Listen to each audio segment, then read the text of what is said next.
দেশাত্মবোধ জাগরণ করার জন্য এবং এই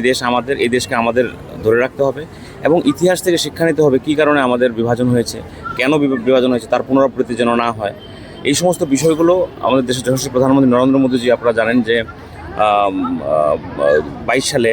আমাদের আজাদি কা অমৃত মহোৎসব, সেখান থেকে উনি বলেছেন যে প্রতিটা বাড়িতে পতাকা লাগানোর জন্য, হর ঘর তিরঙ্গা, মানে প্রতিটা আমাদের যে এই ত্রিবর্ণে রঞ্জিত যে পতাকা,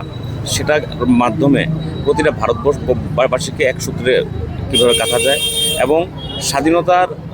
যে আমরা স্বাদ যেটা পাচ্ছি, কী মূল্যে পেয়েছি, সেটা যেন আমরা স্মরণ করি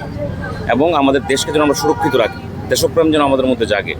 তার জন্যই এই কর্মসূচি আমরা দেখবেন এখন 9 তারিখ থেকে 17 তারিখ পর্যন্ত আমরা টানা স্বাধীনতা দিবসকে উদযাপন করব, আগে এবং পরে বিভিন্নভাবে, র্যালির মাধ্যমে, ইতিহাস জানার মাধ্যমে, আমাদের রঙ্গোলির মাধ্যমে, এবং পুরো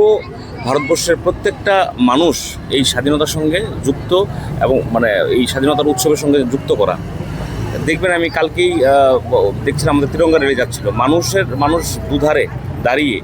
সেটাকে বিরক্তি ফিল করছিল না যে অনেকক্ষণ তো তারা রাস্তায় আটকে আছে, তারা কিন্তু ভিডিও রেকর্ডিং করছিল, তার মধ্যে কি ওরা কিন্তু ওখানে বসে এটার সাথে কানেক্ট হচ্ছিল।